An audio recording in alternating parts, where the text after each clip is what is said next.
No niin, tässä läpi viikon 42 musiikin teoria juttu, rytmiikan perusteet, aiheena isku, syke ja tahti. Tässä tiivistelmä. Isku on musiikin mittayksikkö, vähän niin kuin metrillä mitataan matkaa, kilogrammalla voidaan mitata massaa, litralla voidaan mitata tilavuutta. Sekunnilla voidaan mitata aikaa. Ja jos me mitataan aikaa, niin meillä on hyvä olla myös eri kokoisia ajanmittareita. Meillä on sekunti, meillä voi olla minuutti, voi olla tunti ja vaikka vuosi. Musiikissa se mittayksikkö, jolla lasketaan kappaletta eteenpäin, on isku. Isku voisi kuulostaa täältä.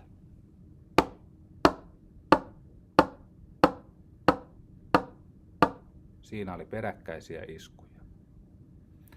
Nämä seuraavat eivät ole iskuja.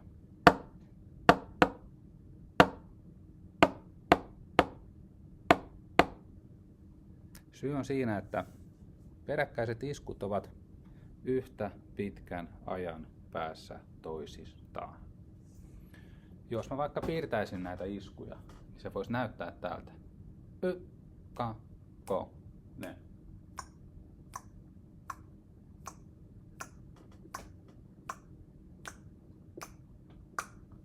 No, nyt ei kyllä näkynyt yhtään. Otetaan, näkyykö tää tussi? No se näkyy. Otetaan uudestaan. Ne. Tja.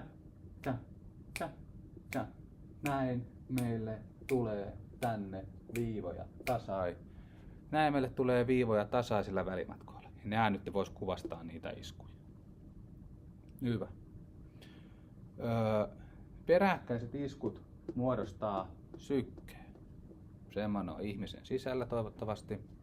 Jos ei ole, niin silloin ollaan pulassa. Syke voi olla hidas, se voi olla nopea. Tästä puhutaan sitten seuraavalla kerralla lisää. Tätä sykettä voidaan jakaa sitten vähän niin kuin eri kokoisiin juttuihin. Ja yleensä se jaetaan tahteihin. Tahti voi olla periaatteessa mikä tahansa luonnollinen luku. Yleisimpiä on 2 iskun mittainen tahti, 3 iskun, 4. Voi olla myös vaikka 5, 6, 7, 8, 9. Sellaisiakin käytetään.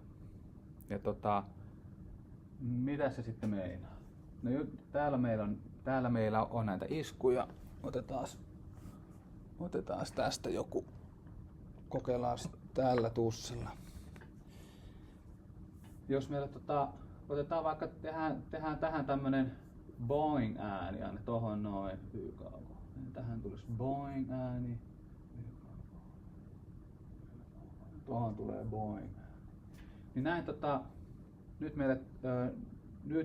nyt meillä on tullut tähän tämmönen lyhyt rytmi. Boing. Boing. Boing. Otetaan tuohon vielä pari lisää. Ja nyt kuinka monen iskun ja jälkeen aina tämä boing ääni siellä toistuu. No tässä tapauksessahan se on YKK. Nyt mä tiedän, että tää tulee sinne peilikuvana, nämä numerot. Tähän pitää keksiä myöhemmin ratkaisu, koittakaa kestää. Elikkä tulee aina tässä tapauksessa 4 iskun jälkeen se uudestaan toi sama ääni. Ja nyt, koska näin on, niin meidän olisi luonteva ottaa tahdin pituudeksi 4 iskua. No, nyt meillä olisi tässä tahti, jos on 4 iskua. Tahti voisi olla myös vaikka 3 iskua. Silloin se voisi olla vaikka valssi. Koitan tässä vähän demonstroida kitaralla. Tässä olisi 3 iskun mittainen toistuva rytmi.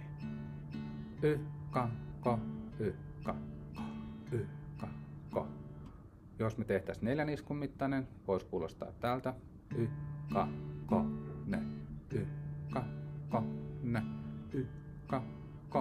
Ne. Jos tehtäisiin vaikka 5. Ne. vi, y, kakkonen, vi, y, kakkonen, vi. Näin.